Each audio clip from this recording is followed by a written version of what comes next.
Continuando aqui a nossa conversa sobre mortalidade materna, nós precisamos nos situar como nós estávamos em 2015, que foi o final do prazo do Objetivo do Desenvolvimento do Milênio, né, que os prazos foram até 2015, e como nós vamos, qual é a meta do Brasil daqui para frente. Olha só, em 2015, a mortalidade materna no mundo, em média, era 239 por 100 mil nascidos vivos. E no Brasil, era 62 por 100 mil nascidos vivos. Até parece que nós estamos bem aí, quando você compara os números mundiais com os números brasileiros.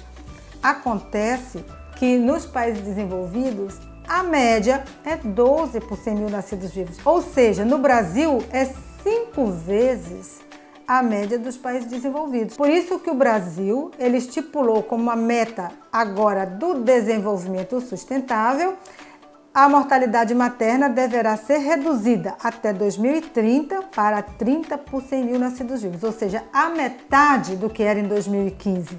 Então, dito isso, nós precisamos saber então, como a gente pode salvar a vida das mulheres? Como a vida dessas mulheres podem ser salvas?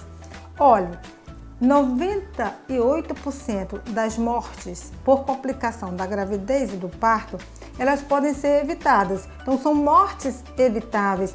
E como evitar essas mortes também é uma tecnologia muito conhecida. Em primeiro lugar, com o planejamento das gestações. Uma gravidez que não é planejada, ela já começa com risco alto de mortalidade materna e de mortalidade neonatal. Segundo passo, um atendimento pré-natal adequado. Um número mínimo de consultas pré-natal com um número mínimo de exames necessários que sejam realizados a tempo e que em se detectando alguma patologia, isso possa ser tratado. Terceiro, um atendimento adequado ao parto e um apoio importante, adequado e eficaz ao puerpério, ou seja, aquelas semanas que são posteriores ao parto.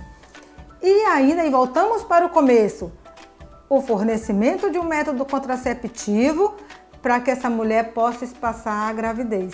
Porque nós sabemos que uma gravidez muito próxima da outra, também vai ser motivo de um vídeo isso, nós sabemos que aumenta o risco de adoecimento e morte, tanto da mulher quanto do seu bebê, daquele que já está nascido e daquele que virá a nascer. Muito bem, então por que as mulheres morrem e que mulheres é que morrem? Como a gente viu aqui, existe uma disparidade enorme entre os países. Existe também uma disparidade dentro dos próprios países.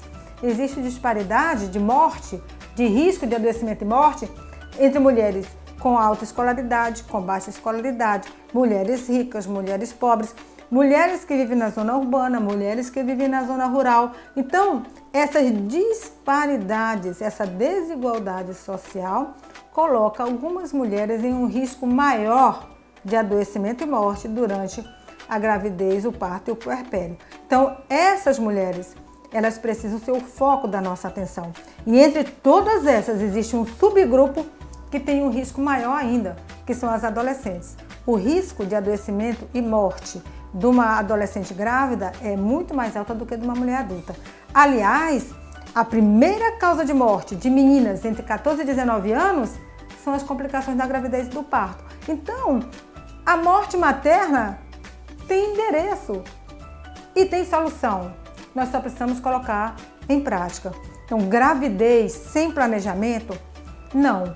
Morte materna, também não. E uma coisa está muito ligada à outra. Se você considera que esse assunto é importante, curte e compartilha com o maior número de pessoas que você puder. Se inscreve no nosso canal também, acompanha a gente nas redes sociais e comparece na conferência de mortalidade materna que vai ocorrer lá no auditório da OAB no dia 2 de agosto, às 19h30.